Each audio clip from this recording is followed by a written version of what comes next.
Studied about male reproductive system, the structure of sperms, etc.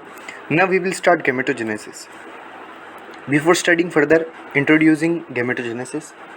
Gametogenesis is a process in which production of sperm and ovum takes place.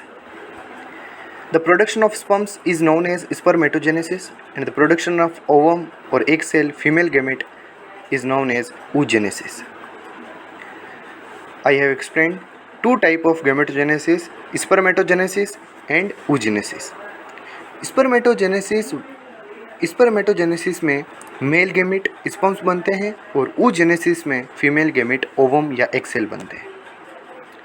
अब spermatogenesis को technically define करते हैं तो production of haploid spermatozoa sperm from diploid germ cell spermatogonia, that process is called as spermatogenesis. या तो मतलब हमने germ cells के बारे में पीछे पढ़ा था। जर्म सेल्स पिछले लेक्चर में देखी थी, वो एसएफटी में प्रेजेंट होती हैं। एसएफटी में दो टाइप की सेल होती है, एक होती है जर्म सेल, एक होती है Sertoli cell. Germ cells sperms बनाती हैं, सर्टोली सेल्स उनको नरिश करती हैं। ठीक है, अब जर्म सेल्स क्या होती हैं? हैप्लॉइड होती हैं, मतलब डिप्लॉइड होती है, सॉरी, जर्म सेल्स डिप्लॉइड होती हैं और जर्म सेल्स डिवाइड करके हैप्लॉइड स्पर्म्स बनाती हैं। तो production of haploid spermatozoa sperms from diploid germ cell divide करके हैप्लॉइड स्पर्मेटोजोआ यानी स्पर्म बनाती हैं और इस प्रोसेस को हम स्पर्मेटोजेनेसिस कहते हैं। ये था पहला पैराग्राफ। अब सेकंड पैराग्राफ में लिखा हुआ है this process occurs in SFT. या मैंने पहले बताया था कि ये जो जर्म सेल्स होती हैं वो एसएफटी में रहती हैं और स्पर्म्स जो हैं वो एसएफटी में ही बनते हैं और नरिश भी एसएफटी में ही होते हैं। ठीक है, तो ये प्रोसेस एसएफटी में ही होगी, यानी सेमिनिफेरस ट्यूब्यूल्स में होगी, जो कि हमने पाथवे ऑफ स्पर्म्स मतलब इजेकुलेशन पाथवे में पढ़ा है पीछे, सबसे फर्स्ट लेक्चर में, सबसे लास्ट में। और it begins at puberty in the presence of gonadotropin releasing hormone from hypothalamus. ये प्रोसेस प्यूबर्टी एज में होती है। प्यूबर्टी एज होती है जो कि बॉयज़ में 13 to 14 ईयर्स होती है और गर्ल्स में थोड़ी जल्दी आती है 10 से 11 ईयर्स ऑफ एज में। उस समय क्या होता है कि गोनेडोट्रोपिन रिलीजिंग हार्मोन सीक्रेट होता है हाइपोथैलेमस से, और इस पीरियड में क्या होता है कि बॉडी चेंजेस भी आते हैं और इसी टाइम में ये प्रोसेस जो है एसएफटी में स्टार्ट होने लगती है। ठीक है, so sperms mature in 64 to 74 days. Important है, यानी इंपॉर्टेंट क्यों है कि उनमें आता है क्या, नीट के जो क्वेश्चन आते हैं ना स्टेटमेंट क्वेश्चंस, उनमें ये स्टेटमेंट आ सकता है। स्पर्म्स मैच्योरेशन में 64 to 74 डेज लेता है।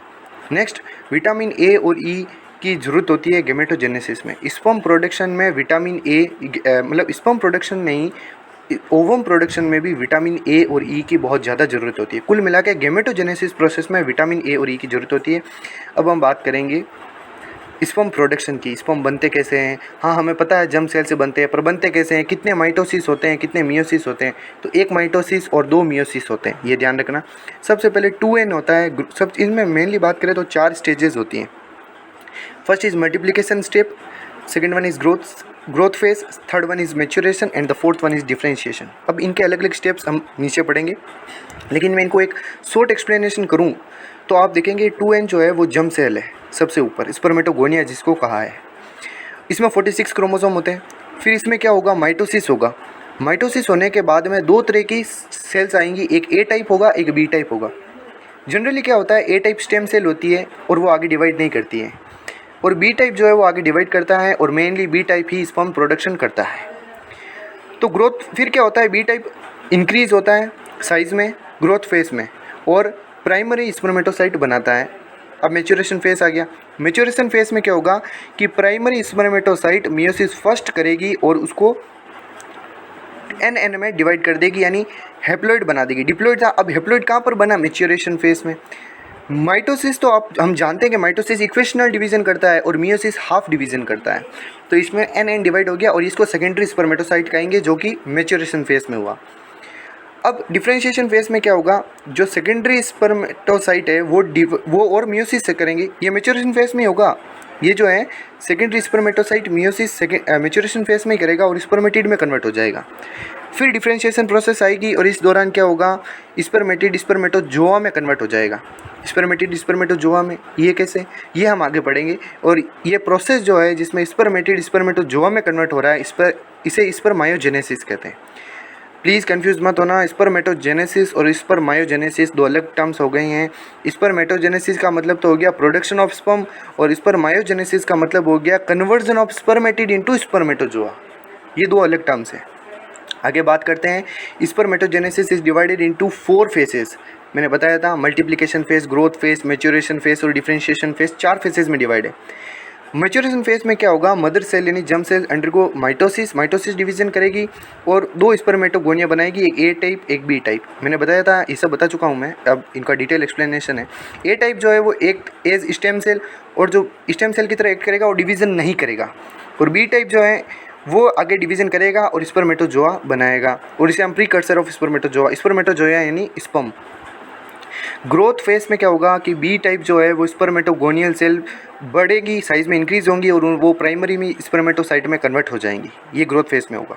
मैच्योरेशन फेज में क्या होगा कि प्राइमरी स्पर्मेटोसाइट मियोसिस फर्स्ट करेगी और 2 हैप्लॉइड सेकेंडरी स्पर्मेटोसाइट में कन्वर्ट हो जाएगी, और फिर सेकेंडरी स्पर्मेटोसाइट मियोसिस सेकेंड करेगी और 4 हैप्लॉइड स्पर्मेटिड में कन्वर्ट हो जाएगी। ठीक है, तो डिफरेंशिएशन, अब डिफरेंशिएशन प्रोसेस जिसको हम स्पर्मायोजेनेसिस भी कहते हैं, इस प्रोसेस में क्या होगा, स्टेप में क्या होगा, स्पर्मेटिड जो है वो डिफरेंशिएट होके फ्लैजिलेटेड हो जाएगा, जिसे हम स्पर्मेटोजोआ कहेंगे। फ्लैजिलेटेड यानी ये हम आगे अभी थोड़ा आराम से समझाऊंगा इसको।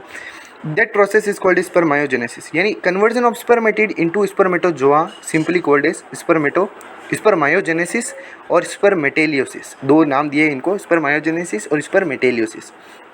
अब स्पर्मायोजेनेसिस प्रोसेस क्या है? स्पर्मायोजेनेसिस स्पर्मेटिड का स्पर्मेटोजोआ में कन्वर्जन, स्पर्मेटिड का स्पर्म्स में कन्वर्जन। अब स्पर्मेटिड में क्या होता है? स्पर्मेटिड क्या है? स्पर्मेटिड तो एक सिंपल गोला है, स्फेरिकल है, जो कि ना मूवमेंट कर सकता है, लेकिन इसका साइटोप्लाज्मा जो है वो थोड़ा बड़ा होता है। तो spermatid is a spherical non flagellated cytoplasm more और नॉन मोटाइल।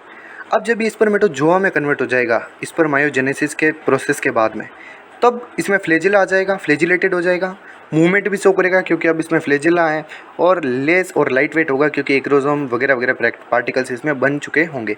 अब एक आप अगर बात देखोगे और आपको पता चलता है, तो मेरा क्वेश्चन यही है कि इस पर एक्रोसोम फॉर्मेशन किस प्रोसेस में, किस स्टेप में होता है? तो इसका आंसर आप कमेंट बॉक्स में दे सकते हैं। बाकी स्पर्मेटिड स्पर्मेटोजोआ में कन्वर्ट हो गया, मैंने बता दिया। क्वेश्चन यही है कि एक्रोसोम किस प्रोसेस में, मतलब किस प्रोसेस में बनता है, उस प्रोसेस का नाम लिखो और वो कौन से स्टेप में होती है ये बता देना। बाकी यहाँ पर फॉर्मेशन ऑफ एक्रोसोम है, जिनमें सबसे पहले एक टर्म है जो बहुत इंपॉर्टेंट है, ये स्टेटमेंट में आती है। तो स्टेटमेंट यही है, thin layer of cytoplasm is found in the middle piece of sperm that is known as manchette. ये टर्म ध्यान रखना बस, और कुछ नहीं है। अब हम जानते हैं गोल्जी बॉडी एक्रोसोम बनाएगी, ये इंपॉर्टेंट क्वेश्चन है। माइटोकॉन्ड्रिया एनर्जी प्रोवाइड करते हैं और स्पाइरल फॉर्म में प्रेजेंट रहते हैं स्पर्म्स में। और सेंट्रियोल, 2 तरह के सेंट्रियोल हमने पढ़े हैं, एक होता है प्रोक्सिमल सेंट्रियोल, एक होता है डिस्टल सेंट्रियोल, और इनके फंक्शन भी हमने पढ़ लिए हैं पिछले वाले लेक्चर में। अब एक्रोसोम कैसे बनता है? तो होता क्या है, आप यहाँ पर स्ट्रक्चर में देख रहे हैं, न्यूक्लियस ऑफ स्पर्म है, ऊपर गोल्जी बॉडीज है। Golgi bodies again form vacuoles, Golgi bodies vacuoles बनाएंगी, और वो vacuoles pro acrosomal particles that is secreted by nucleus of sperm, उनसे अटैच हो जाएगा। और फिर ये अटैच होने के बाद एक्रोसोमल पार्टिकल कहलाएंगे। एक्रोसोमल पार्टिकल फिर डिफरेंशिएट होकर क्या बनाएगा? एक्रोसोम कैप बनाएगा। तो यहाँ पर लिखा हुआ है नीचे, Golgi body form many vacuoles, these vacuoles surrounded the proacrosomal particle and finally this convert into the cap like structure acrosome. तो मैंने आपको क्वेश्चन पूछा था कि एक्रोसोम जो है वो कहाँ पर बनता है, उस प्रोसेस का नाम लिखिए। तो यहाँ पर हम देख सकते हैं कि यहाँ पर जो स्पर्मेटिड में से स्पर्मेटोजोआ बना है, तभी एक्रोसोम बनेगा, यानी स्पर्मायोजेनेसिस प्रोसेस, स्पर्मेटेलियोसिस प्रोसेस में एक्रोसोम फॉर्मेशन होगा। और स्टेप पूछा था तो डिफरेंशिएशन स्टेप में बनेगा, ये ध्यान रखना, ठीक है। तो आंसर मिल गया होगा, आई होप आपको। आप में से कोई इस पीडीएफ को डाउनलोड करना चाहता है तो इसकी लिंक मैं डिस्क्रिप्शन बॉक्स में दे दूँगा, आप वहाँ से जाके इस पीडीएफ को डाउनलोड कर सकते हैं। Thank you.